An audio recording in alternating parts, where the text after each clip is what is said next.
Iran imeishutumu NATO kwa kile ilichokiita ushiriki wa moja kwa moja katika vita vya Marekani na Israel dhidi ya Tehran baada ya katibu mkuu wa muungano huo Mark Rutte kutoa kauli zilizoashiria kuwa baadhi ya washirika wa NATO walitoa msaada wa kijeshi na wa kimkakati kwa Washington wakati wa operesheni dhidi ya Iran.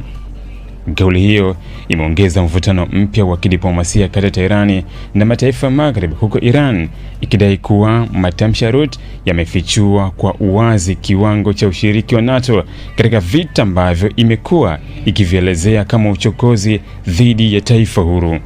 Msemaji wa wizara ya mambo ya nje wa Iran, Ismail Baghai, alisema kauli za Rutte ni sawa na kukiri hadharani kwamba NATO haikusimama pembeni katika mgogoro huo, bali ilikuwa sehemu ya mfumo wa msaada ulioiwezesha Marekani kuendesha mashambulizi dhidi ya Iran. Ismail alisema hatua hiyo ni ushahidi wa ushiriki hai katika vita haramu vya uchokozi dhidi ya taifa huru mwanachama wa Umoja wa Mataifa, akisema kuwa msaada wowote wa kijeshi, vifaa au mbinu uliotolewa kwa operesheni hiyo ni ukiukwaji wa sheria za kimataifa pamoja na misingi ya mkataba wa Umoja wa Mataifa.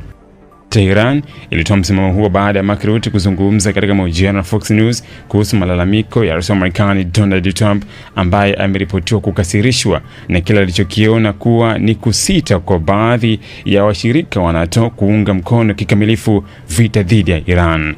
Katika mahojiano hayo, Rutte alionekana kutetea hoja kwamba Marekani haikuwa peke yake katika operesheni hiyo, akisema nchi kadhaa washirika wa NATO ziliweka wazi miundombinu yao ya kijeshi ili kulinda na kusaidia juhudi za Washington. Kwa mujibu wa Rutte, operesheni ya Marekani dhidi ya Iran ilitegemea ushirikiano wa karibu wa washirika wa NATO, ambapo nchi mbalimbali zilitoa vituo vya kijeshi, viwanja vya ndege na miundombinu mingine kwa matumizi ya Marekani. Alisema nchi baada ya nchi, mshirika baada ya mshirika ziliruhusu vituo vyao kutumika kwa operesheni ya Marekani iliyopewa jina la Epic Fury. Katika maelezo yake, Rutte alidai kuwa ndege 500 za Marekani ziliondoka katika vituo vya Marekani vilivyopo Italy kwa ajili ya kuunga mkono operesheni hiyo, akiongeza kuwa Romania nayo ilipunguza baadhi ya safari za kiraia ili kutoa nafasi kwa matumizi ya kijeshi, ikiwemo huduma za ndege za kujaza mafuta angani. Kauli hizo zimeipa Iran silaha mpya ya kisiasa na kidiplomasia, kwa kuwa kwa mtazamo wa Tehran, maelezo ya Rutte yanaonyesha kuwa mashambulizi dhidi ya Iran hayakuwa ya Marekani na Israel pekee,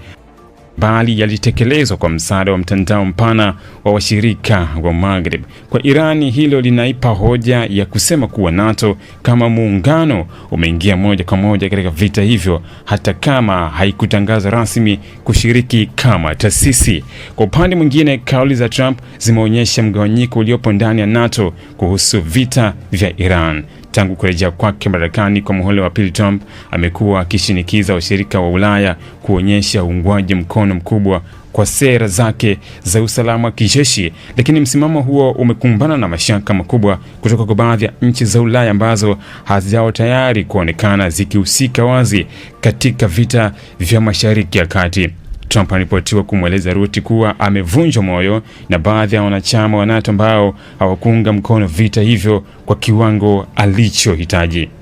Kwa ujumla, mgogoro huu sasa umechukua sura pana zaidi ya vita vya kawaida vya kijeshi. Umekuwa ni mzozo wa kidiplomasia unaohusisha Iran, Marekani, Israel na muungano wa NATO kwa ujumla, huku ukifichua pia mvutano uliopo ndani ya kambi ya Maghreb kuhusu namna ya kushughulikia vita dhidi ya Iran. Kauli ya Iran dhidi ya NATO si tu malalamiko ya kawaida ya kisiasa, bali ni ishara kwamba athari za vita hivi sasa zimeanza kuigusa moja kwa moja sura, mshikamano na uhalali wa kisiasa wa muungano wa NATO wenyewe. Ili kuwa mwanafamilia bora wa Global TV, usisahau kusubscribe, like, kushare na kucomment. Baada ya kusubscribe, bonyeza alama ya kengele ili kupata taarifa kwa kila video inayopanda Global TV Online.